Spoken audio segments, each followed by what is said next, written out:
Very good morning to all. I am Sudeshna from Premchand Memorial Public School and welcome to the 7th class. Students, today is Sanskrit class और आज हम आपके पाठ्य पुस्तिका संस्कृत वाणी का पाठ 10 पढ़ेंगे, ठीक है, जिसका नाम है सुभाषितानी। सुभाषितानी का अर्थ होता है स्टूडेंट्स सुंदर वाणी या सुंदर वचन, ठीक है। ये जो नीति वचन होते हैं स्टूडेंट्स, ये सिर्फ आपको संस्कृत विषय में ही मिलते हैं पढ़ने के लिए। इनका ज्ञान संस्कृत विषयों से ही होता है, अन्य विषयों में इनका ज्ञान नहीं होता है, ठीक है। तो आप सभी ध्यान से सुनिएगा। तो आज का पाठ हम शुरू करने जा रहे हैं।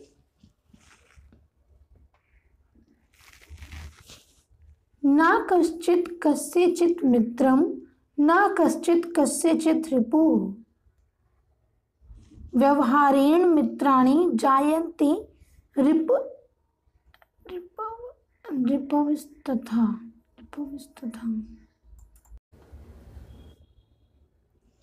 न कश्चित् कस्यचित् मित्रं न कश्चित् कस्यचित् रिपुः व्यवहारेण मित्राणि जायन्ते रिपवस्तथा। तो न का अर्थ होता है नहीं, कश्चित कोई, कस्यचित किसी का, मित्रम मित्र, न नहीं, कश्चित कोई, कस्यचित रिपुः किसी का शत्रु, व्यवहारेण व्यवहार के द्वारा, मित्राणि मित्रों, ठीक है। ये मित्र का बहुवचन है, ठीक है स्टूडेंट्स। जायन्ते उत्पन्न होते हैं या जन्म लेते हैं। रिपस्तथा शत्रु भी। तो इस श्लोक में क्या बताया गया है स्टूडेंट, कोई भी ना तो किसी का जन्म से ही मित्र होता है और ना जन्म से ही कोई किसी का शत्रु होता है, ठीक है। कोई भी जन्म से ना तो कोई किसी का शत्रु होता है और ना ही मित्र होता है। वो शत्रु और मित्र कब बनता है, उसके व्यवहार से, ठीक है। अगर हम किसी के साथ अच्छा व्यवहार करेंगे तो वो भी हमारे साथ अच्छा ही व्यवहार करेगा, मित्र के जैसा व्यवहार करेगा।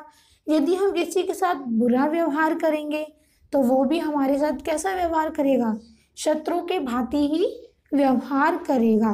तो इसलिए कहा गया है कि जन्म से ना तो कोई किसी का मित्र होता है और ना ही कोई किसी का शत्रु होता है। हमारे व्यवहार से ही मित्र बनते हैं और दुश्मन बनते हैं। व्यवहार के कारण ही दुश्मन और मित्रों का जन्म होता है या उत्पन्न होते हैं, ठीक है। दूसरा श्लोक देखिए। परोक्षे कार्ये हंतारम प्रत्यक्षे प्रियवादिनम वर्जयेत् तादृशं मित्रम विषकुंभम पायोपमुखम। परोक्षे मतलब पीछे, कार्य हंतारम कार्य बिगाड़ने वाला, प्रत्यक्षे सामने, प्रियवादिनम मीठा बोलने वाला, वर्जयेत् तादृशम ऐसे को छोड़ देना चाहिए, मित्रम मित्र को, विषकुंभम जहर का घड़ा या विष का घड़ा, पयोमुखम मुख पर दूध। तो स्टूडेंट्स इस श्लोक में क्या बताया है कि ऐसे लोग जो पीछे तो कार्य बिगाड़ते हैं, जैसे कोई किसी के सामने है नहीं, ठीक है। जैसे कोई आपका दोस्त है, आपके सामने तो बहुत मीठी मीठी बातें कर रहा है, मगर जब आप वहाँ पर नहीं हो तो आपका कोई काम बिगाड़ रहा है, ठीक है। ऐसे लोग जो पीछे से कार्य बिगाड़ते हैं और सामने मीठा बोलते हैं जो मन को अच्छा लगता है, ऐसे मित्रों से पीछा छुड़ाना ही अच्छा है, ऐसे मित्रों से अलग होना ही अच्छा है। वो मित्र कैसे होते हैं? क्योंकि वो मित्र ऐसे होते हैं जैसे किसी घड़े पर, किसी जहर के घड़े पर ऊपर से दूध डाल दिया हो। मतलब कोई घड़ा जहर से भरा है और ऊपर से क्या रख दिया है, उस पर दूध भर दिया है। ठीक है, तो ऊपर से तो बहुत अच्छा दिखाई दे रहा है वो घड़ा, पर जब उसमें से थोड़ा सा दूध हटा दिए तो नीचे क्या है, उसके अंदर जहर ही जहर भरा है।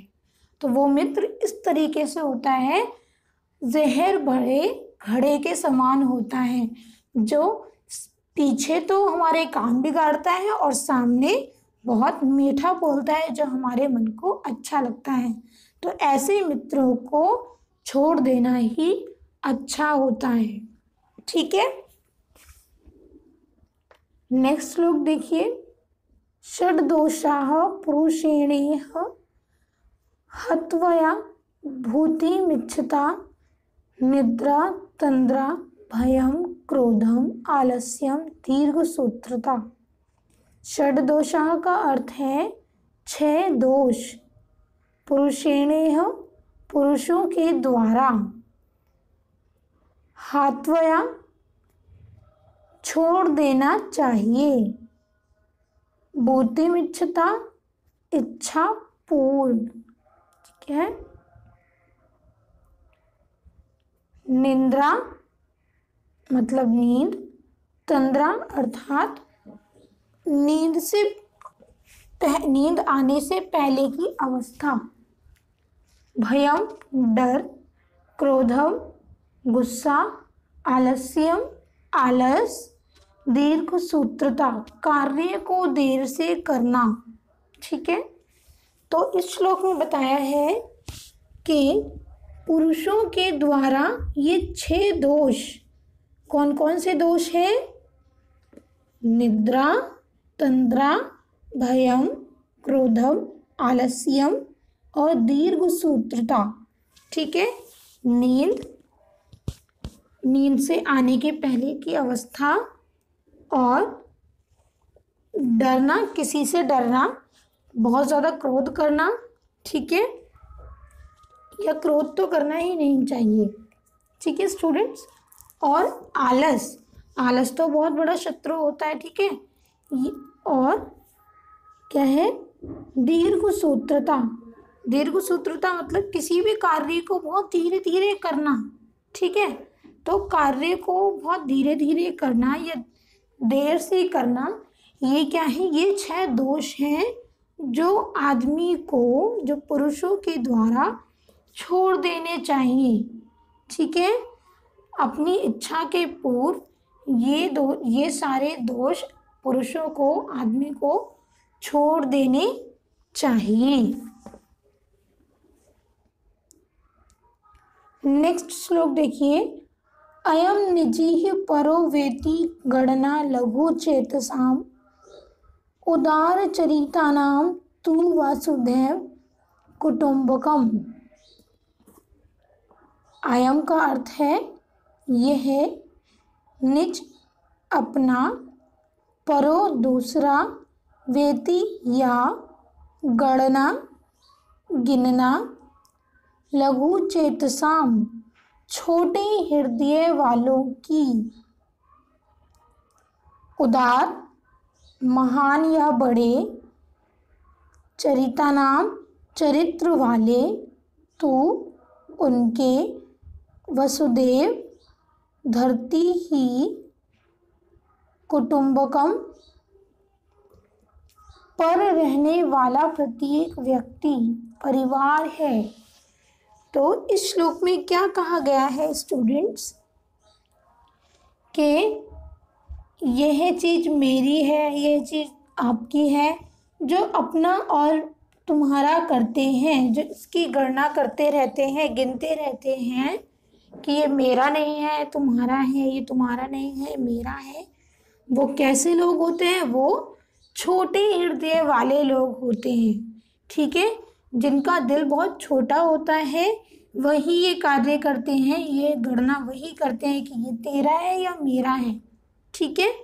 और जो महान चरित्र वाले होते हैं या बड़े दिल वाले होते हैं, उनके लिए क्या है, उनके लिए तो धरती पर रहने वाला प्रत्येक व्यक्ति उनका परिवार के सदस्य के समान है, ठीक है। उनके लिए क्या है, हर एक व्यक्ति उनके परिवार के सदस्य के समान है, जिनका चरित्र उदार होता है, महान होता है, ठीक है। पृथ्व्यां त्रीणि रत्नानि जलम अन्नम सुभाषितम मूढ़े पाषाण खंडेषु रत्न संज्ञा विधीयते। पृथ्व्याम का अर्थ है पृथ्वी पर, त्रीणि तीन, रत्नानि रत्न हैं, जलम अन्नम जल और अन्न, ठीक है। सुभाषितम अच्छी वाणी, मूढ़े मूर्खों के द्वारा, पाषाण खंडेषु पत्थर के टुकड़ों को, रत्न संज्ञा रत्न का नाम, विधीयते दिया जाता है, ठीक है। तो इस श्लोक में क्या बताया गया है स्टूडेंट्स कि पृथ्वी पर तीन रत्न हैं, तीन अनमोल रत्न हैं। वो कौन कौन से हैं? जल, अन्न और अच्छी वाणी। अगर जल नहीं होगा तो कोई भी जीवित नहीं रहेगा, ठीक है। और अगर अन्न नहीं होगा तो क्या कोई बढ़ पाएगा? जब कोई बढ़ ही नहीं पाएगा, जब कोई ग्रो नहीं कर पाएगा तो वो जीवित भी नहीं रह पाएगा। तो जल और अन्न तो है ही, ठीक है। और अच्छी वाणी, अच्छी वाणी भी बहुत अनमोल रत्न है, क्योंकि अगर जब किसी के मन में प्रेम की भावना ही नहीं होगी तो कोई किसी से बात ही नहीं करेगा, यह संसार खुश नहीं रहेगा। और खुश नहीं रहेगा तो क्या होगा? उसमें चारों तरफ हाहाकार मच जाएगा, ठीक है। तो अच्छी वाणी भी एक अनमोल रत्न है पृथ्वी पर, ठीक है। तो पृथ्वी पर तीन अनमोल रत्न हैं, जल, अन्न और अच्छी वाणी, ओके। और मूर्खों के द्वारा तो पत्थर के टुकड़ों को रत्नों का नाम दिया जाता है। जो पत्थर के टुकड़े होते हैं स्टूडेंट्स, जो मूर्ख व्यक्ति होते हैं वो क्या कहते हैं? वो पैसों को ही सब कुछ मानते हैं, ठीक। तो पैसा ही तो सब कुछ नहीं होता, ठीक है। ऐसा तो नहीं है कि हमारे पास बहुत सारा धन है, हम पूरी जिंदगी उससे काट लेंगे, नहीं। हमें उस पैसे से हम ना तो किसी का प्रेम ना किसी का प्रेम खरीद सकते हैं, ना कोई परिवार खरीद सकते हैं ना। तो हमारे पास एक परिवार होना चाहिए जो प्रेम पूर्वक साथ रहता हो, तभी तो उस धन का कुछ लाभ होगा, ठीक है। तो जो मूर्ख व्यक्ति होते हैं वो क्या करते हैं? उस धन को ही पाषाण के टुकड़े कहा गया है, ठीक है। तो मूर्ख व्यक्ति पत्थर के टुकड़ों को ही रत्न का नाम दे देते हैं। वो यही कह देते हैं कि जो धन है यही सब कुछ है, यही सबसे अनमोल है, ठीक है। दाने तपसी शौर्ये च विज्ञाने विनये नहि, विस्मयो न ही कर्तव्यो बहुरत्ना वसुंधरा। दाने का अर्थ है दान में, तपसी तपस्या में, शौर्य वीरता में, च और विज्ञाने विज्ञान में, विनये विनम्रता में, नए नीति में, विस्मयो आश्चर्य, न नहीं ही निश्चय ही कर्तव्यो करना चाहिए। बहुरत्ना अनेक रत्नों वाली, वसुंधरा अर्थात पृथ्वी, ठीक है। तो इस श्लोक में क्या बताया गया है स्टूडेंट्स कि पृथ्वी अनेक रत्नों वाली है, इसमें बहुत सारे रत्न हैं। ठीक है, पृथ्वी पर बहुत सारे रत्न हैं, तो हमें दान में, तपस्या में, वीरता में, विज्ञान में, विनम्रता में और नीति में आश्चर्य निश्चय रूप से नहीं करना चाहिए। ठीक है students, so I am sure students आपको आज का पाठ बहुत अच्छी तरीके से समझ में आया होगा। अगर नहीं आया तो स्टूडेंट्स इस वीडियो को कई बार देखिए। ठीक है, फिर भी अगर कोई प्रॉब्लम है तो आप मुझसे पूछ सकते हैं। ठीक है स्टूडेंट्स, तो थैंक यू सो मच।